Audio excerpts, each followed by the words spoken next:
네, 비우자를 지금 화면에 보이고 있습니다. 그런데 비라는 것이 노아 홍수 때 처음 내렸다고 지난번 영상을 올렸는데, 그러고 보니까 그러기 전에 비 오기 전에 어떤 그것들이 먼저 이 지상에 비와 관련된 것들이 내렸었는지, 그리고 또 비와 관련된 글자가 어떤 것들이 있는지 궁금해서 이번에는 그거를 한번 조사를 해봤습니다. 일단 창세기 1장 9절이에요. 이때는 아직 비라는 것이 오지 않았죠.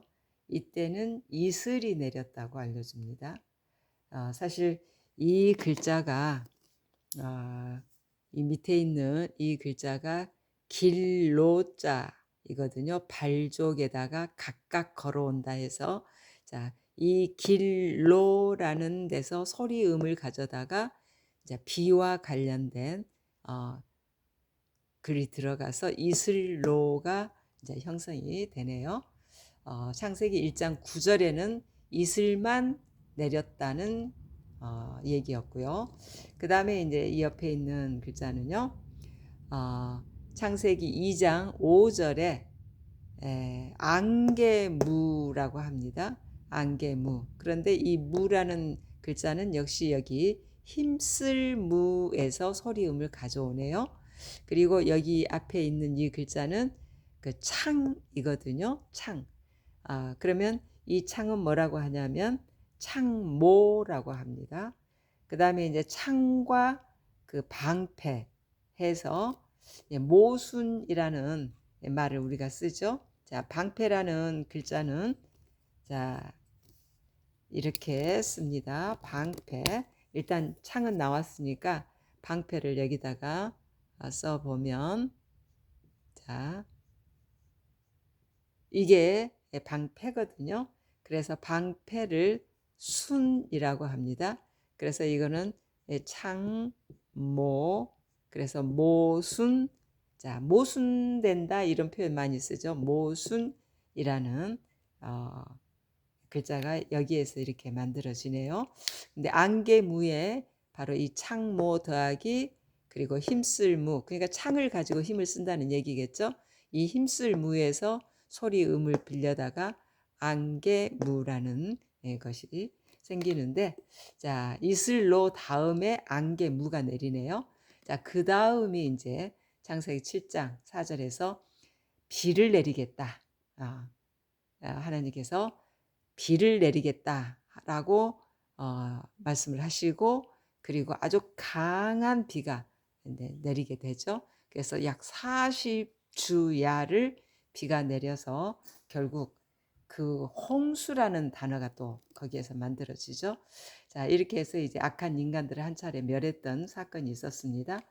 그리고 이제 하늘에는 노상, 우리 눈에 구름이 보이잖아요. 둥실둥실 떠오르는 구름도 있고, 또 비가 오려고 하면 새카맣게 또 변하는 구름도 있고, 이거 역시 이제 구름운이라는, 혼자도 구름운이에요.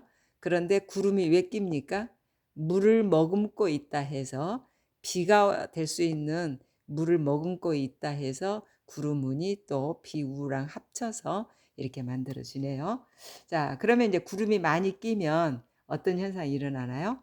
번개가 치죠. 네. 그래서 이 번개, 구름이 물을 머금고 있는 구름이 잔뜩 하늘에 끼었을 때 이 번개가 일어납니다. 그래서 번개전이라고 하네요. 그 다음에 이제 또 보시면 눈이 오려고 할 때요. 날씨가 이제 좀 저온으로 내려가죠. 그러면 눈이 오기 전에 먼저 뭐가 내립니까? 서리가 내리죠.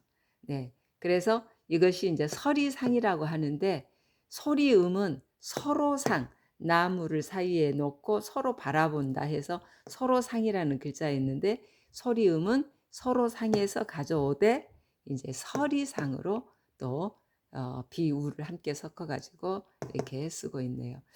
비로소 이제 눈이 내립니다. 네. 이거는 물론 이제 그 날씨가 푸근할 때는 비가 되죠. 그러나 이제 날씨가 저온이 되면 눈으로 오지 않습니까? 근데 이것을 왜 이 손이 이렇게 들어가 있을까요? 자, 이 말은 손으로 받을 수 있는 비다 이런 의미랍니다. 네. 비는 물론 손으로 받을 수 있으면 바로 흘러버리죠. 근데 이제 눈은 정말 솜털 날아다니듯이 날아다니잖아요.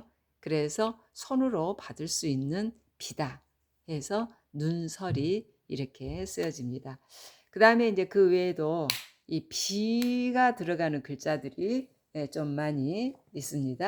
자, 제가 언젠가 이거를 삽시간에 서 있는 여자, 곧 첩이 이제 삽시간에 집안에 들어왔다. 그래서 삽이라는 말로 이 글자를 한번 사용했는데 이번에는 이제 가랑비삽이라고 하네요.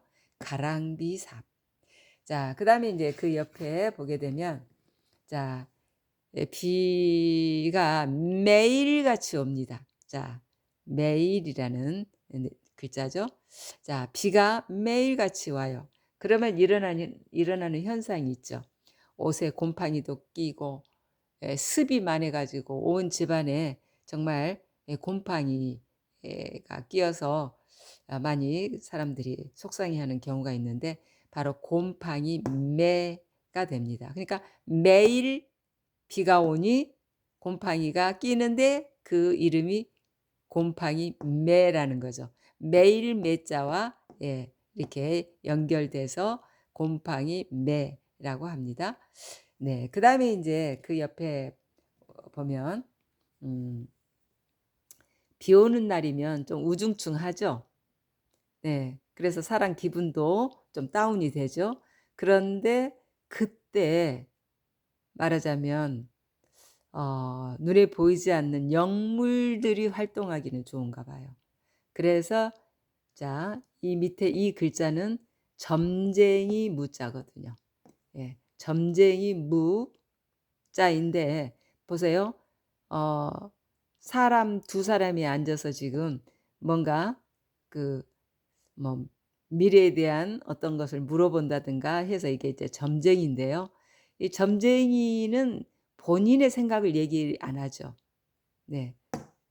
위에 있는 악한 신이 됐든 어떤 신의 영향을 받아서 이 점을 쳐 준단 말이에요. 자, 그래서 사람은 두 사람이지만 입은 세 개죠. 네. 바로 이 사람의 입이 이것이고 이 사람의 입이 이것이라 하면 하나 남는 입은 어떤 입일까요?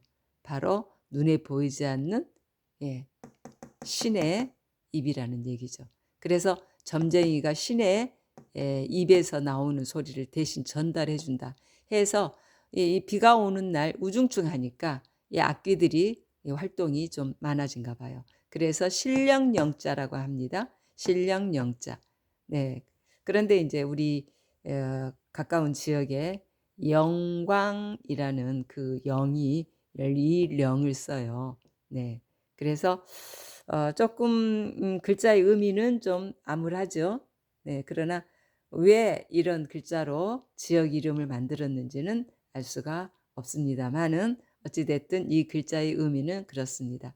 자, 노아 홍수 이전에는 바로 이슬이 내렸고 안개무가 내렸고 그리고 인제 홍수 때 비로소 비라는 것이 내렸죠. 그런데 정말 한꺼번에 많이 내렸잖아요. 40 주야를 비가 내려서 정말 이 지구가 정말 어 산 꼭대기까지도 물이 완전히 잠길 정도로 그래서 노아의 방주가 물에 둥둥 떠서 그 속에 있는 수많은 동물들 노아의 가족이 정말 살아남았던 그런 기록이 성서에 있죠. 자, 이런 성서의 내용과 함께 비와 관련된 내용을 오늘은 살펴봤는데 네. 눈이나 설이나 번개도 역시 비와 관련돼 있죠. 구름에 물이 있어야 되니까. 네, 이렇게 해서 오늘은 비에 대한 내용을 한번 살펴봤는데 그런대로 비가 들어가는 글자가 꽤 있구나 하는 걸 느꼈습니다.